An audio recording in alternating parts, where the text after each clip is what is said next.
On May 23, 1934, in a quiet stretch of rural Louisiana, over 100 rounds of ammunition were fired into a stolen Ford V8 in less than 20 seconds. When the gunfire stopped, the car was still running. Inside were two bodies so violently destroyed that identification was difficult even for officers who knew them well. Bonnie Parker and Clyde Barrow, by then the most hunted criminals in America, were dead. Bonnie Parker was born in 1910 in Rowena, Texas. After her father died, her mother moved the family to West Dallas, a working-class area marked by poverty and instability. Bonnie was small in stature, under 5 feet tall, and physically frail. School records show she was intelligent, articulate, and excelled in writing. She married Roy Thornton at 16, but the marriage collapsed quickly. Thornton was repeatedly arrested for robbery and later imprisoned. Bonnie never divorced him and was still legally married at the time of her death. Clyde Barrow was born in 1909, one of 7 children in a family that also relocated to West Dallas seeking work. The Barrows lived in tents, then small shacks, often without electricity or plumbing. Clyde dropped out of school early and committed his first thefts as a teenager. His early crimes were non-violent, stealing chickens, tools, and later cars. He was repeatedly arrested, and in 1930, he was sentenced to the Eastham Prison Farm, a brutal Texas penal institution known for abuse, forced labor, and sexual violence. Eastham changed Clyde Barrow. Prison records and later testimony confirm he was repeatedly assaulted by another inmate. In January 1932, Clyde killed that inmate with a lead pipe. Another prisoner took responsibility for the killing, already serving a life sentence. It was Clyde's first known homicide, and it happened behind prison walls. He was released shortly afterward, but he left Eastham with a deep hatred for the prison system and a fixation on revenge against Texas authorities.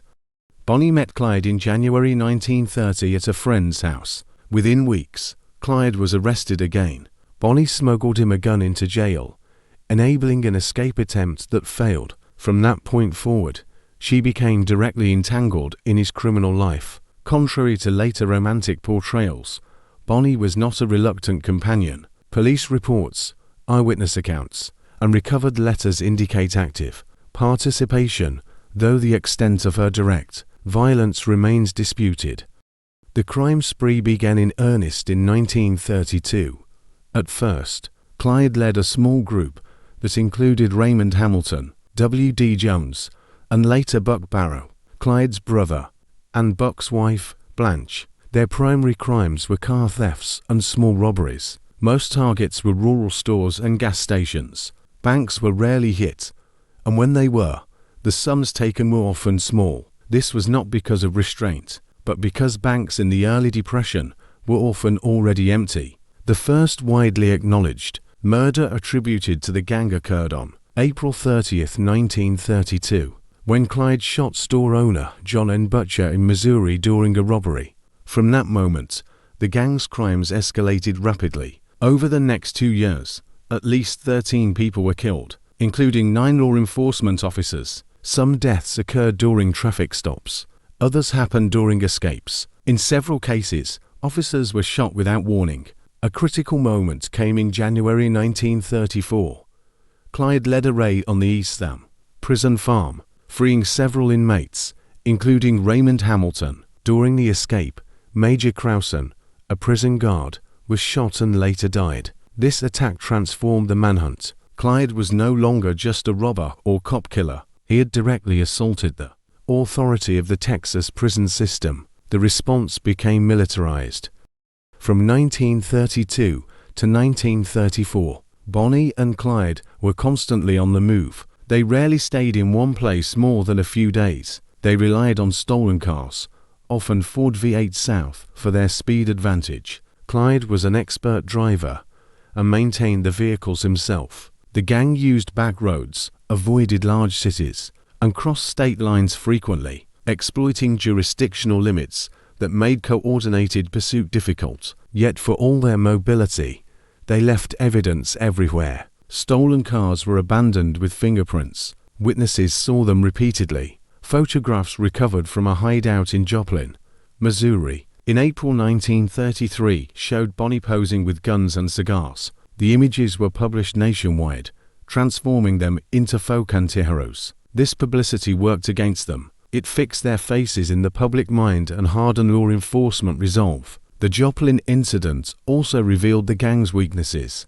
Police raided their apartment, forcing them to flee, but officers were killed in the exchange. The gang left behind rolls of undeveloped film, weapons, and personal belongings. This provided investigators with rare insight into their movements and composition. It also confirmed that Bonnie was armed and present during violent confrontations. In July 1933, the gang was involved in a disastrous shootout in Platte City, Missouri. Buck Barrow was shot in the head, suffering a massive wound that left brain matter exposed. Blanche Barrow was partially blinded by shattered glass. They escaped, but Buck died days later. Blanche was captured shortly afterward. Her testimony, though often unreliable, confirmed patterns of movement, hideouts, and Clyde's leadership role. By late 1933, Bonnie was seriously injured. During a car crash in Texas, battery acid spilled onto her right leg,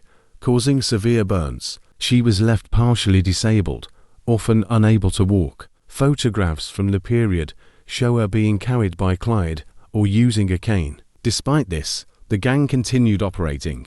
This raises a crucial question. How did a visibly injured woman remain with a constantly fleeing group? The answer lies in dependency. Bonnie could not easily escape. Clyde would not abandon her. Law enforcement failures during this period were significant. Police departments lacked radios, shared databases, and standardized procedures. Many officers confronted the gang without backup. Some attempted arrests alone. Several deaths occurred because officers underestimated the gang's willingness to kill immediately. In some cases, officers approached without drawing weapons. These errors were fatal. The investigation became increasingly centralized under Frank Hammer, a former Texas Ranger with a reputation for relentless pursuit. Hammer studied the gang's movements, mapped their routes, and identified patterns. He concluded they regularly visited family members, especially Henry Methvin's relatives in Louisiana. This contradicted the gang's reputation for randomness. Their loyalty created predictability. Henry Methvin was a key suspect within the gang itself. He joined after the East End breakout. Multiple witnesses accused him of shooting officers during traffic stops. His behavior was erratic, and there were tensions with Bonnie and Clyde. Evidence suggests he sometimes acted independently. Investigators eventually contacted Methvin's father, offering leniency in exchange for cooperation. This decision would shape the endgame.